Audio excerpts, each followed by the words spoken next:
welcome back to my channel. This video is something that I shot back in January of 2018 of this year. Basically, it's just like a morning routine to give you guys an idea of how my mornings go when I visit my in-laws in their village. Now, I live in central Namibia. Now, my in-laws live about 5 to 5.5 hours north of us, closer to like the border of Namibia and Angola. And so we went there like for the holidays. When I shot this video, my husband and mother-in-law were out at their land, which is like 15 minutes away from my in-laws' village, and they were like working on the fence because they're building on their land. So they had gone to the land about 5 a.m. and my son and I stayed back, of course, because we're not going anywhere at 5 a.m. in the morning. And also, yes. So we stayed back, and I decided, you know what? Let me film. I decided let me film like a morning routine video, basically, to give you guys an idea of how it is. So that's what this video is. If you're looking for, if you're new to my channel and you really haven't seen, or you want to see a more in-depth view of what village life in my in-laws' village is like, you want to see more in-depth.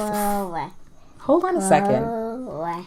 Footage of what village life and their village's life like. I have a video, and it's I'll link to it or pop it up in the video. It's like village life 1 and 2 basically, and then there's a third villagey video which shows their land, like the land that they went to work on as well when my son and I did visit the land. Lance, come on.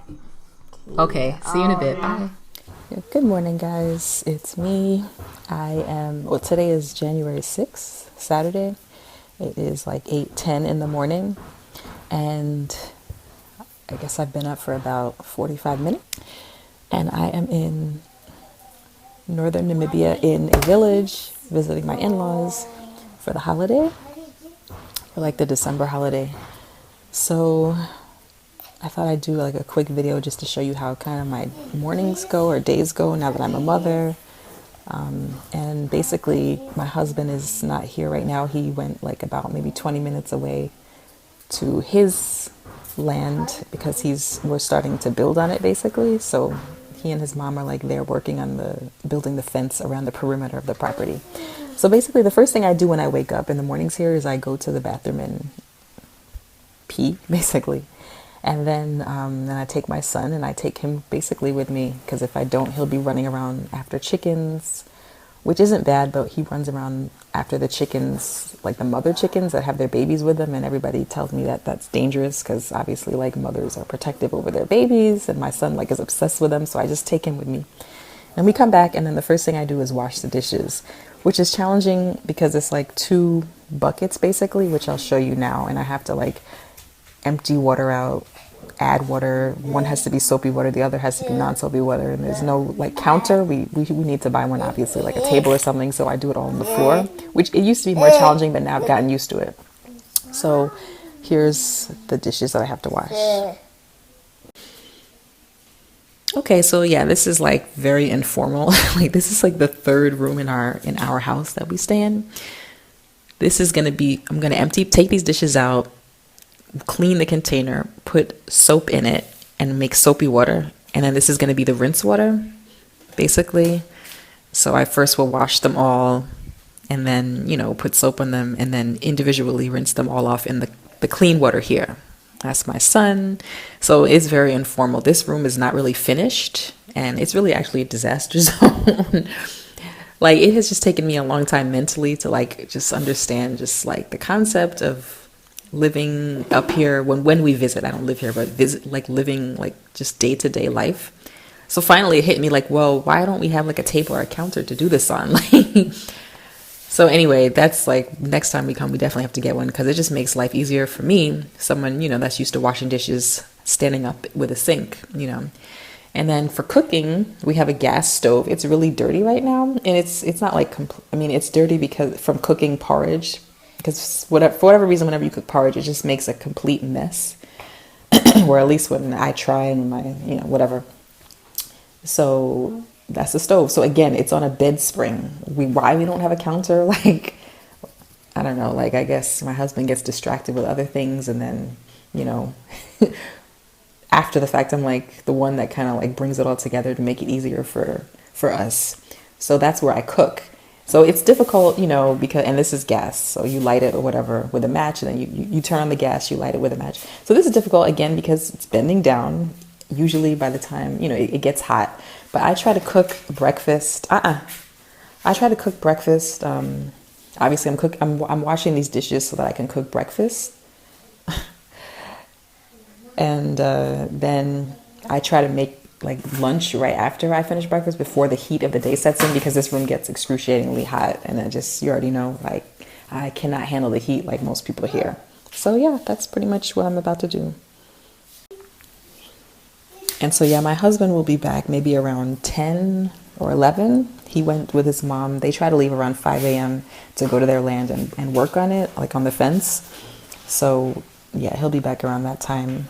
And then after that, we have to go to like a family friend's village, because they have like a chicken to give us for my son, I guess, which is, you know, very nice. And that's the one thing about being up here. I noticed, like, we've gone a couple of places, and like one time we came back with a chicken. Another time we went to someone else's village, and we came back with a pig to drop off at somebody else's house. So we had the pig in the trunk, like tied up. And so yeah, we already got one chicken from somebody. So it's just interesting, like, to observe the culture. Like, it's like a lot of giving, like animals and things like that. Like someone else in the family got a goat. So there's like a goat in the like back of the house that's going to be like slaughtered or whatever. So it's interesting, because it's like, we obviously, like Americans, we have giving too, especially like Christmas and birthdays, but theirs is like kind of more like everyday-ish, or especially like somebody new going to another family member's house or whatever, like a new child or whatever, and even like just regularly, like as a guest at somebody else's house, you know, like I know my mother-in-law has like had me bring something, like maybe just sugar and some like flour for like making porridge or something, just like something, you know, just like it's a gesture, I guess, of like manners. And then like we would, you know, we like leave with something in return, you know, so it's just interesting, like, to watch their culture. Anyway, all right, bye. Okay, so I just emptied the water outside. The thing is, like, whenever I empty the water, I have to, you know, I go out the door, and then my son like runs up behind me and then like runs away to start chasing the chickens. So it's like everything just takes way longer than it would take at home. Like, I have to go grab him. Like, I have to empty the water, go grab him. He's over there. Don't mind this room. It's like I said, it's messy. He runs out behind me, like runs away, and then I have to go grab him. So basically, while I cook breakfast, I keep him, and while I wash the dishes, I keep him in here. I close the door and lock it in the house so that he doesn't go away. Okay, let me get the matches from him. He probably shouldn't be playing with those. Lance. And he has a cold, so I need to wipe his nose, which he got 2 days after we arrived here. So this is the basket that I made it into like a dish rack, and that's where I put all the clean dishes. It's probably supposed to be used for something like more traditional, I don't know, like fruits or I don't know, something. But I use it. It's a big basket. One of the baskets we got as a gift from my wedding, and we just leave it up here. Here's another basket. That was a wedding gift. And basically in this basket is like mahangu flour to make their like traditional porridge. So every time we come, my mother-in-law like brings us some flour from their kitchen so that I have some in my house, I guess you could say. And then, you know, whenever I make porridge, I just come here and use some of this basically. And I don't make it often, like I try, but it's hard to like get a grip on that, like in a hot house, like with no counter, like for me at least. So I don't like put too much pressure on myself, but I am learning.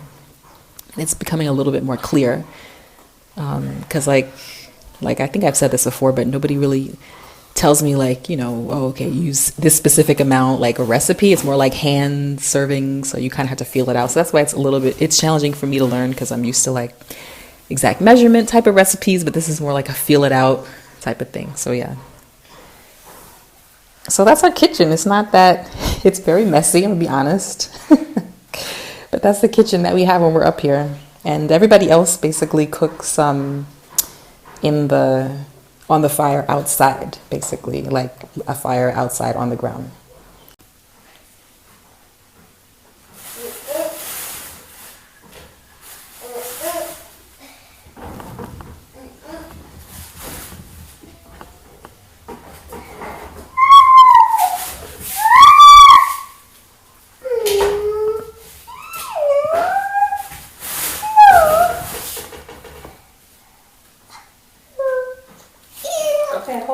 second, okay? Yeah, hold on a second. Hold on.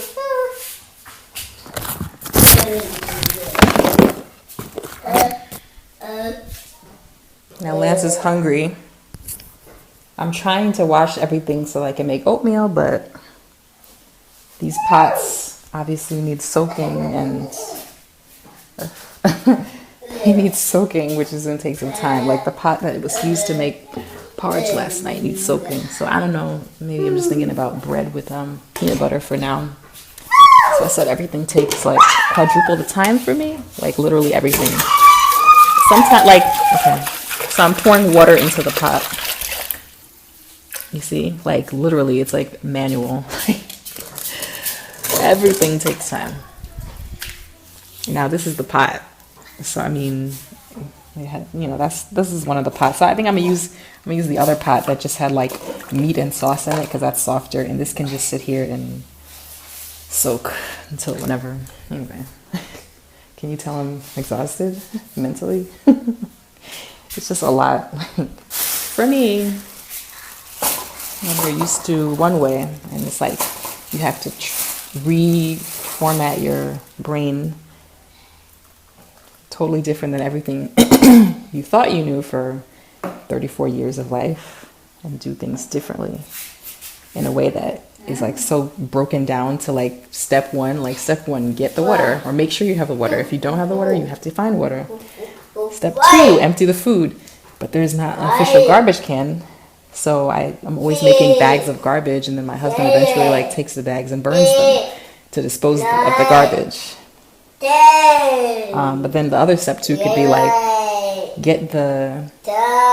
empty the food out to give the food, instead of throwing it out, to give the food to the dogs or give it to the pigs, like put it in the container for the pig food. So that's kind of like food disposal is a step in and of itself. Then soak the pots, which weren't washed from last night, because there's no refrigerator in here. So the food just stayed in the pot overnight, and that happens basically every night. There's no refrigerator. There's no electricity here right now. Obviously, I think like a gas stove would be amazing. I mean, a gas fridge, I found out about those exist. That would be super helpful, or gas freezer or something, just to keep food in, because like a lot of food we end up not eating, but it goes to the animals, so it doesn't totally go to waste. But it would just make life easier for me. I could like reheat a meal instead of having to cook every single meal. Like, it's just exhausting. It's a bit much in this like situation. So yeah. And now I realize I forgot to change my son's diaper when he woke up, because I was so focused on trying to get the camera to work, my phone, and freeing up space. So I gotta go do that too. Okay, bye.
This is when you realize you don't really need that much water to wash dishes, and you realize how much you waste actually at home. Like, I waste a ridiculous amount of water at home. I've realized, like, this teaches you that it doesn't take that much water to get dishes clean.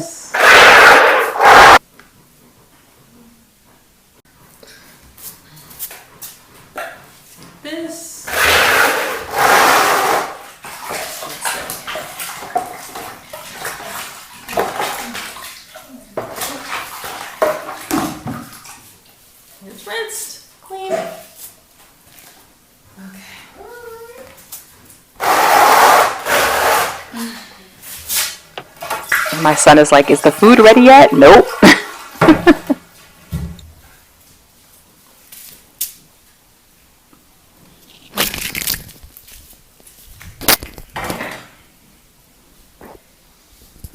So now I'm making oatmeal. And of course, oh God.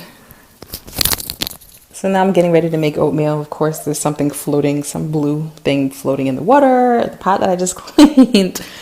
So I'm going to take that out, but we're not going to throw away the water because water is precious commodity. And I just realized I wasn't holding the camera like horizontally. So of course the video that I just shot is going to be like having black bars on the side, but I always forget that, whatever, I don't know. Hard to remember things in this, like, you know, when you're trying to focus on all these other things. And then my son is like hungry. He has a huge appetite. So I'm also rushing because every minute that passes is like the potential for another meltdown. You know, he's 2.5 with a big appetite. So yeah, okay. Got matches.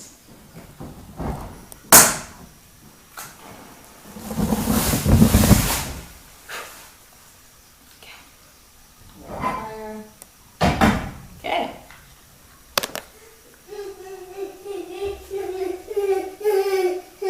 What happened? What happened? Let me see. Okay, careful. Okay, come on. Let's go change your diaper, okay? And yeah, if you guys are wondering, yeah, I have to keep a very close eye on my son because he is 2 years old, and as you probably noticed, that gas stove is very low to the ground since it's on a bed spring. So, you know, that's another thing. Like, I really have to keep a close eye on while I'm trying to cook. And it's not just that. It's not just our gas stove. It's also, you know, the regular fire that is outside of this room that, you know, my mother and all the other women use to cook. The open fire, that's obviously extremely dangerous to have a toddler near. Y'all don't mind my tangled up wire. I clearly don't have the time right now to detangle that, and I just don't care as long as it works. So now I am changing his diaper. So Lance is 2.5 years old, but he is not potty trained, obviously. Like, I'm just starting to feel my way through that, you know, and figure it out. Which, anybody has any tips for just potty training? Because I don't understand the whole process and how you make the mental shift. Please share them with me. So far, whenever he has to like number 2, he always like goes in another room away from everyone to do it. So that's the one thing he's been doing for like months and months and months. But sometimes I don't catch him doing that. And then I know a lot of people have said like, oh, let them run around with their diaper off. And then, but like our house, our apartment or whatever, like where we live has like really slippery floors, like if they get wet. So I don't think like him peeing on the floor is a safe thing. like just because he could slip and really get hurt. So I don't know. We do have a musical potty. Anyway, let me change his diaper. Okay, bye. Okay, so my water is boiling for the oatmeal. This is the oatmeal that we're making. It says ready in 3 minutes, but even though it seems like you need to cook it longer. But since I just finished changing a diaper, I need to go wash my hands first, obviously. So this is the hand soap that I keep around. And this is the tub that we usually use for bathing. Ooh, looks like the lens is foggy. Anyway, I'll have to clean that after. Lance is climbing in the chair, being a toddler. Excuse me, close the computer. Lance, get down. Close. Okay, so this is what I use for washing my hands. We need another container because we usually use this for bathing, or actually keeping drinks cool. That's why these are in here, and keeping them away in a little bit of water to keep them cool, and then to keep bugs from crawling in, like ants, into like sweet things. This is like a traditional drink, basically. But we also use this to wash hands. So I'm going to take these out, add a little water, and wash my hands with it, and that will be that. So this is what I mean by everything is like step by step. Now I got to go get Lance because he likes to destroy this computer. Okay, so that's my oatmeal cooking. Oatmeal is cooking. I added sugar and salt, which we bought. I don't even know where the hell they are. Anyway, I add a little pinch of salt to give it a contrast, and then I add sugar. So that's that. So what else do we eat? Like, we've got a lot of canned foods. Like, sometimes I make rice or pasta and like some fish, beans, corn, peanut butter, and bread. Sorry, Lance, here's the bread. This is like dried meat my mother-in-law took from their kitchen and gave us. It has a very like strong odor or scent, but you like boil it in water for a while, then throw out that water to take away from that like strong taste / scent, and then you like make some sauce and add to it basically, and you can eat it with something else. So that's like a whole bag of dried meat basically, and it doesn't have to be refrigerated, so that's the appeal, since there's no like refrigeration here right now. So yeah, so I'm gonna feed Lance now. Okay, so now I am reading to Lance as I feed him, because if I, just to keep him occupied basically while I feed him. This is what we've been doing every morning, and then after we're done, then we'll go outside and he can run around with his cousins. But it's exhausting because it's like pushing 100 degrees here every day, and to constantly chase after him to make sure he doesn't get attacked by a mother chicken in the heat is obviously not fun. Anyway, all right, so we're gonna finish reading and eating. No, press the red button. Red.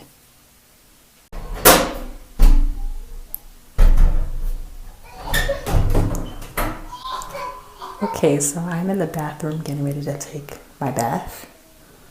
It's very simple. I have my soap, my washcloth, my towel, and a bucket of water. And basically what I do is, my way at least, that I figured out for myself. I don't know how everybody else does it, but it took me a while to get this system down, because I used to feel like, how are you supposed to bathe in that much water and get the soap off properly? Basically what I do is I wash my face first, which I already did earlier today, so I'm just gonna, anyway. So I wet my washcloth, soap it up, rinse my body, scrub my body with the washcloth, and then if the washcloth gets dry, I add more soap and water. And then when I'm done, I step into the water and rinse myself off. I sit in there, because I can fit in there. I sit in there and I just pour the water, like scoop it with my hands. Basically, before that though, I squeeze out my washcloth. I squeeze the soap out in that like drain. I squeeze the soap out. Then I sit in the water and rinse myself off with my hands.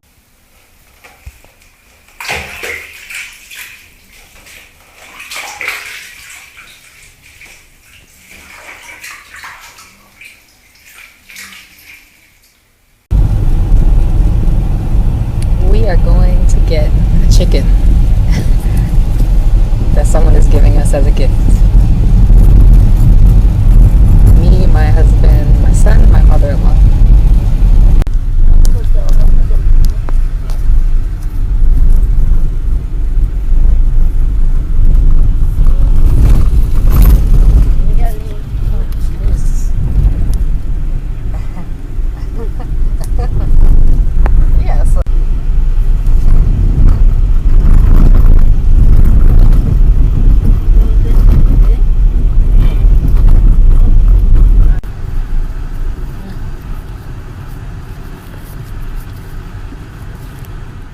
Alright guys, so you've now seen the video. I'm going to quickly try to answer a few questions that you may have ahead of time. So you might be wondering like why the pots were not soaked the night before. Probably just because like, number one, there's no, like I said, there's no electricity there right now. So like after, a certain time, it's pitch black. So number one, it's like you try to, like sometimes I'm cooking dinner in the dark, or my husband and I are cooking dinner in the dark. And basically after you're done eating dinner and it's pitch black, like in the rooms and stuff, and the only light you have is a cell phone torch or maybe a battery operated lamp, and also like after you're just exhausted from like the heat of the day, you don't really have energy, or nobody's really thinking about like soaking dishes, like, I guess we're slackers in that sense, like, I don't know, whatever. So that's why basically we ended up paying for it the next morning, or I ended up paying for it. Also, like, maybe someone might get the impression like, oh my God, like, how come her husband wasn't helping her? And why wasn't anybody helping her? Or just maybe somebody might have the impression that I was just kind of like thrown into the fire or whatever. Like, but no, like, actually it's quite the opposite. Like, my mother-in-law is like amazing. And she really like, and my husband as well, like in their culture, men don't even like really cook much. And my husband is actually like, you know, the opposite when it comes to that. Like, he like totally meets me like more than halfway when it comes to cooking, whether it's even in our apartment or in the village. So during this specific video, they were not there. And so I was, you know, making the breakfast. But otherwise, when we're up there, it's like we do it together. Because he knows, like, most of the time, like, if it's lunchtime, it's just so damn hot. And then it's hot as hell. There's no breeze. And you have to, like, make a meal over a gas fire. Like, I'm just like, you feel like just really spent. And it's crazy because like my in-laws, like they'll be out there like on the open fire cooking under 95-degree like sun, and they just push through it. But obviously they're more used to it than me. So, and my mother-in-law, like she also like really, she's like very, she just is really like amazing the way she kind of like has welcomed me and integrated me. Like she integrates me into like their culture. Like she brings like that flour that you saw, or she brings me like the dried meat, and she like, you know, encourages me to like kind of like get integrated, but she doesn't do it with like a heavy hand, I would say. So it's like I learn and I get integrated, but it's not like the expectations are super high, because they know that like it's always kind of like, it's always going to be an adjustment for me, like living up there, or just staying up there or whatever. So yeah. And like also in terms of us not having like a proper table for the gas stove to sit on, and for me to, or for us to cook on, like the thing is like my husband, like whenever we go to the village, he's just like, I think overwhelmed with like 10,000 things, you know, to do. Like he just, whenever we go up there, like he's just like goes into like help mode, and he's just like helping like around the home and taking care of this, taking care of that. And basically, like, I think also, like, the combination of, like, being married to an American and, like, kind of, like, navigating, like, this, or just getting to know, like, the intercultural relationship that we have, you know, like, American and Namibian. I think some things kind of, like, fall by the wayside, or we just forget, you know, like, some things. Like, we never got a table, you know, and the women in his family and in his tribe, like all of them are basically cooking on an open fire. Like there's no counter necessarily, you know, they everything rests on the soil, on the sand. And so like when my husband, whenever we go up there and he's busy and he's helping out and he's helping get wood from there, or going to fix the tap because the tap broke or whatever, or just going to get firewood or to chop firewood, like there's like a gazillion and one things, like seriously, like every time we go up there. And so like a lot of stuff, you know, like I think it's not a lot, but some things like, you know, we just never took care of, and we improvise, like, and so, yeah, we never got like an official table or an official counter, because there are like people in Namibian villages that definitely have gas stoves on tables, you know, and things like that. Like, so, you know, it's like the traditional life has kind of been modernized, but so it's like this blend, this like gray area, I would say, like in terms of like Namibian traditional life in his tribe, in the Awambo tribe specifically. So, you know, yeah, my husband and I, we're just continually like feeling through our differences, you know, and they really do come out a lot more like the longer that you've been married. Like we've been married since 2014, and, you know, it's just things like that. So I think he, to be honest, like feels a little bit embarrassed that he hasn't gotten like a table for me, like for us to use when we're up there. But I said I would just show it anyway, because I mean, that's the reality. Like people there in the village like cook on don't necessarily cook on tables and things like that, so we improvise. And I figured it's worth showing, but it's not, I will say that he does feel kind of like guilty, I would say. But for me, like I think I mentioned in the video, like it's just a lot of the time it's just all it takes is me just being like, you know what, like let's get a table or whatever, and like just modernize it just a bit, like to make life a bit easier for me. Like it's just really that simple, just for it to click in my head, like, okay, let's do this. And then, you know, we do that, and then and that's it. And like in terms of the water situation, like the way it works is basically there is there's like a tap in the middle of like their field. And that tap, I guess, has a pipe that runs like into the compound, like where we all like sleep and eat and stuff like that. And so that pipe that runs into the compound basically is connected to like giant water containers, like plastic containers. And so they fill up those containers, like they'll go out into the field and like turn it on, and then that like turns on the water, and then so the water runs down the pipe, and then the containers fill up, and then you basically like individually like will go and fill up your bath water, like with your like that blue basin, you fill up your water, or you fill up your, I don't know, like that other black container, like whatever, like your drinking water, whatever. And yeah, like I drink the water from the tap there, and it doesn't bother, you know, my stomach at all. I haven't had any issues or anything like that. So yeah, staying up there, you know, it always makes you think about like, could I live the way my ancestors live? And really, like, could I live the way my in-laws live? Heck no. Like, I mean, I get through it, but like long term, like it would be a bit much, but I could survive. Sure. Like if I really, really had to, definitely, like, but I'm kind of like, you know, just not accustomed to it. But I do survive, because I mean, we were there for a good couple, like 2.5 weeks or whatever. And so I got through it. Was I cooking on the open fire, like outside on the ground? No. You know, like, was I cultivating crops in like 95-degree weather? No, I wasn't doing that, you know, but I get by, you know, whatever. And yeah, there was no electricity. And, you know, I know like sometimes I see like Americans on TV, like when they're dealing with power outages and everybody's like freaking out, like, oh my God, you know, we don't have any AC and stuff like that. And I'm just like, God, like you guys don't even know, like it's doable, you know, like candles like are freaking lifesavers, and battery operated like lights or like cell phone torches are like amazing, like, you know, like if you have some battery left. But and like not having AC is like, it's not the ends of the world. Like for me though, like a fan is definitely needed. I'm not even gonna try to like pretend. Like a fan, like it would have helped me a lot just to like get through the days and like cooking and sitting down and catching my breath. But shade is like a shady tree like does wonders. A fan would do wonders. But you know, we just don't have it up there. Being without the internet is very refreshing.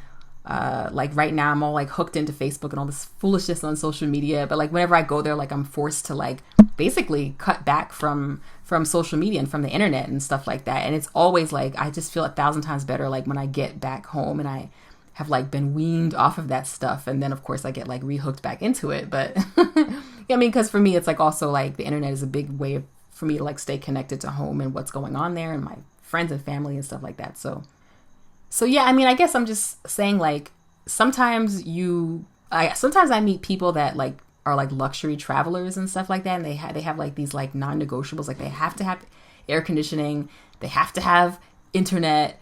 And like, to be honest, like as like, unless it's like older people, you know, you can get by without like a lot of these things. Like, is it easy? No, but you can, you know, it's not the end of the world. Like if you have a travel experience where everything is not like perfectly catered to your comfort levels, I would say, again, with the exception of like the elderly. And, you know, I know electricity matters like for hospitals and for like nursing homes and things like that. But like, just for like a regular like travel experience, sometimes it's okay to like push yourself a little bit as long as it's healthy and you're not passing out.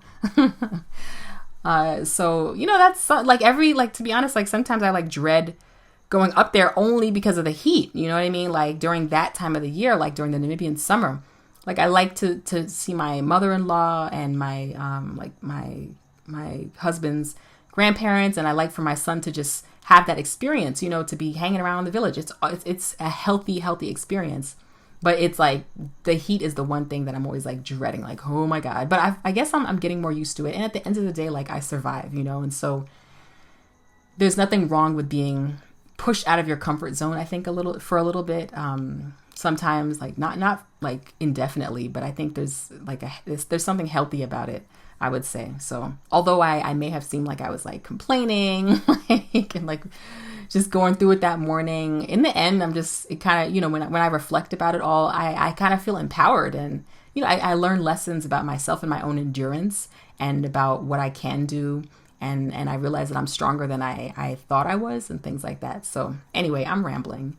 All right, guys. So thanks so much for watching. Thanks again for all the supportive comments and for checking out my channel and for following my excursions. And I will talk to you soon. Don't forget to check out my website, aainafrica.com. if you want to read more experiences from other African Americans living around Africa, or if you just want to read some articles that I've written, again, just more sharing about my own experience, or just some articles that I've written giving advice for expats living on the African continent. Okay, talk to you soon. Bye.